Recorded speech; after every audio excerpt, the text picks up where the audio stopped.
A bênção anunciada por Jacó a seus filhos dizia acerca de um futuro distante e destaca a linhagem de Judá como leão, no auge da sua força, que a realeza pertencia à casa de Judá, e dela nasceria Cristo, o regente dos povos. Daí advém a designação de leão da tribo de Judá, a raiz de Davi, que é dada ao Messias. Entretanto, Judá figura como um dos ancestrais de Cristo pela ação de uma mulher estrangeira. Tamar, a nora de Judá, creu na promessa do descendente feito a Abraão, Isaque e Jacó, e agiu segundo a palavra da promessa, quando buscou a descendência para o seu marido. Vem comigo nessa história.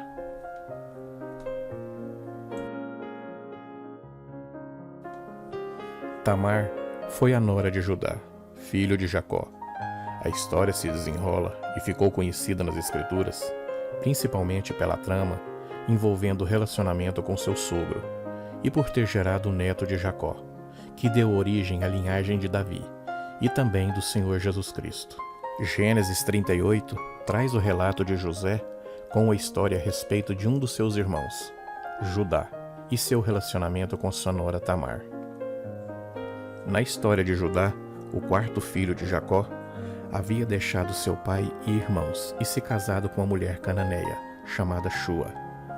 Havia uma orientação desde a escolha da esposa de Isaque, que se assim fizesse, e uma vez que a descendência cananeia foi amaldiçoada por Noé, e ainda assim, Judá, que havia tomado para si uma esposa cananeia, escolheu Tamar para a esposa de seu filho Quando seu filho mais velho, atingiu a maioridade, Judá e Shua encontraram uma esposa, chamada Tamar.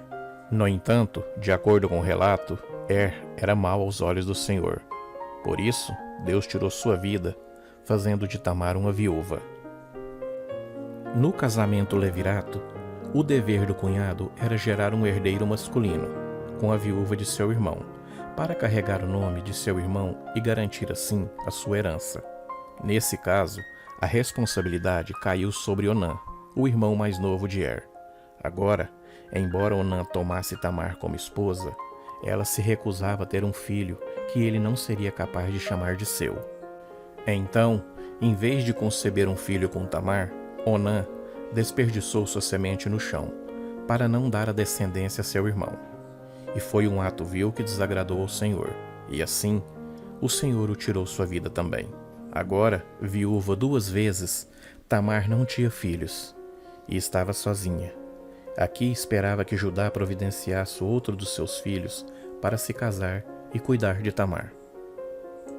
Mas em vez disso, Judá recusou, dizendo a Tamar: permaneça uma viúva na casa de seu pai, até que meu filho Selá cresça.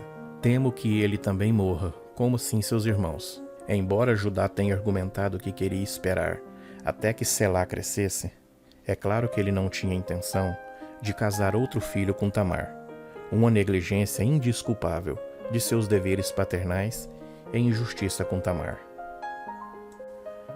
Não apenas isso, mas Judá assumiu grosseiramente que Tamar era a causa da queda de e Onã, uma falha em reconhecer e abordar os pecados de seus próprios filhos. Mais tarde, depois que a esposa de Judá morreu, Tamar se disfarçou e se ofereceu a Judá, sem ele saber, pois ele não a reconhecia. O tempo passou. 3 meses depois, quando Judá soube que Tamar estava grávida, ele insistiu que Tamar fosse punida. Após o 3º mês de gestação, Judá ficou sabendo que ela havia adulterado e que estava grávida de seu adultério.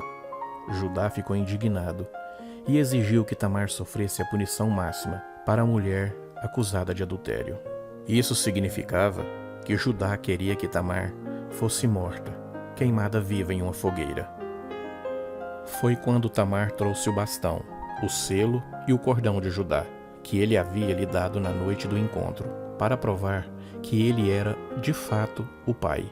Naquele tempo, um homem proeminente carregava como insígnia um pequeno selo feito de pedra ou metal, em forma cilíndrica, preso em um cordão em torno do seu pescoço. Esse selo era usado para legitimar um documento, pois sua impressão numa mistura de barro argila identificava o seu proprietário. Já o cajado era um símbolo de autoridade no Antigo Oriente. Inclusive, parece que muitas vezes esse cajado trazia esculpidos no topo a marca do seu dono. Portanto, não havia como Judá negar o envolvimento com Tamar, com os objetos apresentados por ela. Era como se Judá estivesse esquecido a sua identidade e seu cartão de crédito em um bordel. Judá era culpado da injustiça que ele havia acusado Tamar, e assim ela foi poupada. Por isso Judá declarou: Tamar era justa e ele não. Ao fazer isso, ela obriga Judá a cumprir os deveres que seus filhos deveriam ter. Cheio de culpa, Judá reconheceu seu pecado e reconheceu seu fracasso em prover sua nora, e confessando: ela é mais justa do que eu. Assim, Judá se tornou um dos primeiros exemplos registrados de uma confissão pública de pecado pessoal. Tamar e Judá, mais tarde, tiveram gêmeos, Pérez e Zerá. Ironicamente, fora da linhagem de Pérez, nasceram o rei Davi e, mais tarde, Jesus Cristo, o Messias. Depois disso, nunca mais Tamar e Judá voltaram a ter relações. Da gravidez de Tamar, nasceram os gêmeos, Pérez e Zerá. Na ocasião do nascimento dos gêmeos, algo interessante aconteceu. Um dos meninos, Zerá, colocou a mão para fora e a parteira prendeu em seu pulso um fio vermelho para sinalizar o primogênito. Mas o menino recolheu a mão e o outro menino acabou nascendo primeiro. Por isso, ele foi chamado Pérez, fazendo referência à forma como ele encontrou uma brecha para romper em seu nascimento antes do seu irmão. Alguns teólogos e comentaristas também sugerem que o significado do seu nome talvez inclui rivalidade entre a linhagem dos dois irmãos. Seja como for, o irmão mais novo, mais uma vez, parece ter prevalecido sobre o irmão mais velho. Embora alguns líderes de Judá tiveram sua linhagem estabelecida através de Pérez, sem dúvida, sua maior proeminência foi ter sido ancestral do rei Davi e, consequentemente, do nosso Salvador Jesus Cristo. Tamar é a primeira das 5 mulheres citadas na genealogia de Jesus Cristo no livro de Mateus. Ela era neta do patriarca Judá, filho de Israel, anteriormente chamado de Jacó, e aquele que foi escolhido e citado como herdeiro da linhagem israelita, dentre as 12 tribos de Israel. Esta foi a história de Tamar.